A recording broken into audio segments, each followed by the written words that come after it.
So today I have been tasked again with self-tapes, yay! So I've been making my way through sort of what I think is a chronological order of self-tapes. So we started at the beginning with your camera angles, with your tripods, we've done backgrounds, I've covered lighting. I think that's all I've spoken about. Words of wisdom. So today I'm going to be talking about how to edit your self-tapes, which is super important because you've just filmed or sung some brilliant acting and singing, and now we need to actually get it to them, and we need it to be as great as fashion as possible. So I'm going to be talking as though I'm assuming everyone has an iPhone. I have an iPhone and I've never owned an Android phone, so I don't really understand Android phones. However, some of my clients who do have Android phones use an app called Splice. So it's kind of like an equivalent to iMovie.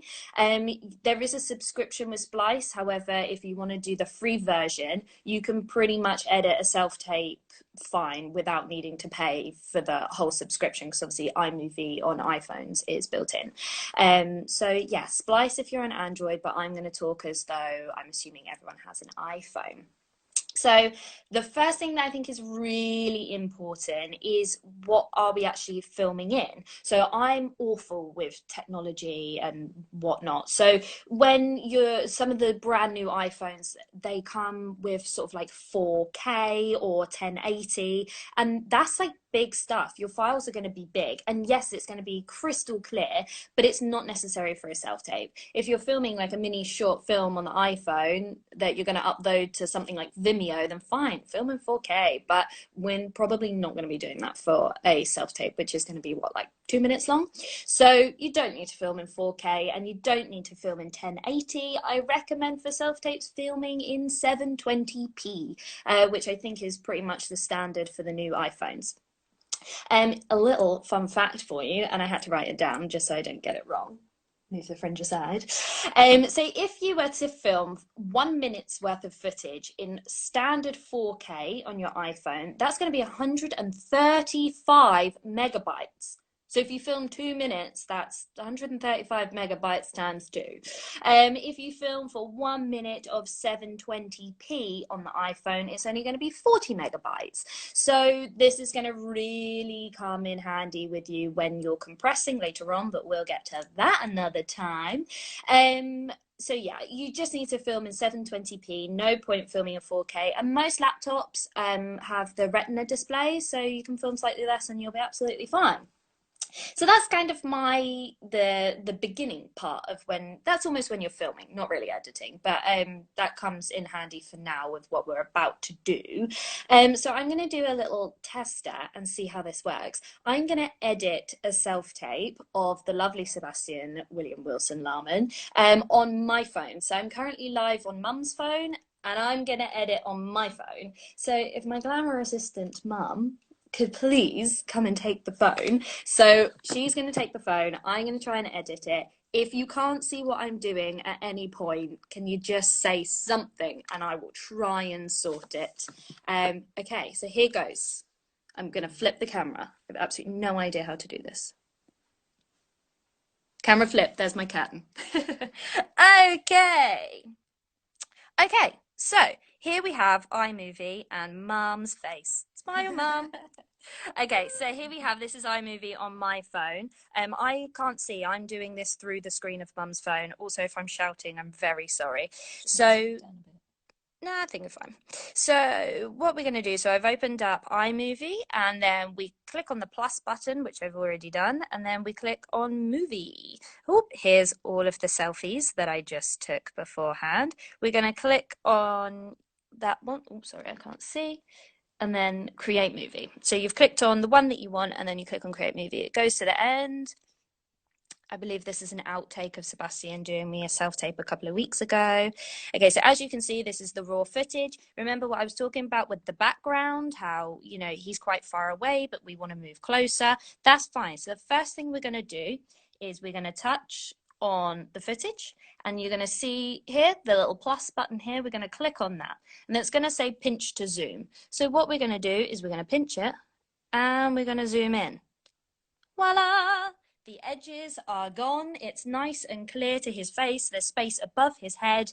Perfecto. And then we just click back on it, and there we go. And it's like that the whole way through. So now we've got the entire footage. We're going to pretend that we've watched the whole thing. We don't obviously need to watch an outtake of the dog hitting Sebastian's tripod. So we're going to pretend that we know what's here. Okay, so we want some text to pop up. So let's assume the casting director has not asked us to do an ident. So there's no hello, my name is. So what we're going to do is we want to add some text. We don't want the text to be there for the whole time. So we're going to pick a maybe appropriate moment. I'm going to say here because it's a little bit far in. And what we're going to do is we're going to click on split. So now what happens if we're going to play that, you'll see it plays and then it just nice and calmly jumps over. You can't really notice it too much. So we're going to add some text.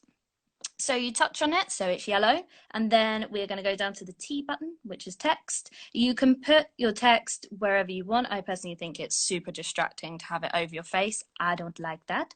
So I would put it at the side. You see where it says text here? I'm going to click here, and that would be, I would put agent at, so like the agent, oh, that's not how you spell agent. Sorry, I'm doing this like over the phone. Can't really see, agent at, and then if you wanted to put, so that would be, let's say, my contact details as Sebastian's agent, and then if you wanted to put, you know, Seb underneath, you can play around, you can do the you can return, so you can go underneath. So there we go, we've added that, we click done, so that's there. Now what's going to happen when I play that? Do you see how it fades in? And now it's gone because it's just distracting to have it there the whole time, so we don't want it like that. Okay, so that's, to be honest, if you filmed in one take, you don't really need to do a great deal. So now that we've worked out that, okay, the text is here and then it's gone. So like I say, I would just put in my, if I were an actor, I would put my name. So I'd say Georgia Panico, and then underneath I'd put agent at your agent email address.com, because that's the contact details that you want the casting director to have and for them to know it's you. Okay, so let's pretend we know this bit we don't want from here because we've watched it. So you can just click on here. We're then going to click on the scissors. We're going to click on split. And then we're going to go, yep, this bit's the off cuts where I'm walking off camera, or I go, oh, that was so bad, which obviously everyone does. You just click on delete. So then there we go. We've shortened it. That bit's gone. If you go, oh my goodness, I just deleted the best bit, it's halfway through a sentence, fear not, you can just drag this bit out and you've got your footage back. Or you can drag it back in again to wherever it was, to what makes sense. And that is pretty much how I would edit a whole show, a whole self-tape. Something that's nice as a little extra, if you click on the little, it looks like a wheel at the bottom. If you click on this, you can do fade in from black and fade out to black. That's always nice. So it goes like this. And then I will just skip to the end because we don't want to waste some time. And then it'll end like this. And it will just fade out. That's nice. Sometimes you can put text in there at the end to say your name and your agent again. I never think that's very necessary, but you can do at any point. And that is pretty much how I would do a tape. So it will go on, it'll look like this. I'll just show you until the text goes. So on and so forth like that. What you want to avoid is doing lots of crops and cuts and changes and splits and whatnot. So if I was to add, let's say, another split, you can then click on that middle bit and you've got some themes to go through. So let's say it jumps through. I don't like things like that. I think if I was to receive a tape, I like it to look like you filmed one whole thing the whole time, even if it's different scenes. I like it to look seamless. That's my personal opinion. But there's different, you know, you can dissolve, or it depends what they've asked for, or how long your tape is, or what you're doing. See there, it's subtle, but I think that's where the dog hits the tripod. It's subtle, but you can see a jump. It makes it look like you filmed it at two different times. And if it's the same scene, you would question, okay, why couldn't you learn the whole thing, or what was wrong with the other half? And it just raises too many questions. And in, let's say, a 17-second self-tape, we don't want to be wasting any time. So then we will just click on done. when we're done, and then you can name it. That's obviously always best. Save it. Now here, if I was going to save it to save video, this is where it comes up here again. So we've got HD, which is 720p on my phone, medium or small. I would probably save it in 720p. I would have already filmed in 720p, and then you can compress it later on, and we'll save compression for another time. So I will prop my phone back up. Yeah, you're back. Oh no. So I cut my own fringing, and I don't know what to do with it. So that is what I would do with editing a self-tape. You can also apply that to your show reels and your vocal reels and whatnot. If you've got various bits of footage on your phone from productions or shows or short films or anything, just smush it all together. And then particularly with show reels, you can use, those features where it either dissolves, or because you're putting different footage together. But definitely with a self-tape, I like to make it look as seamless as possible, like you did it all in one go. So yeah, I think that is pretty much everything.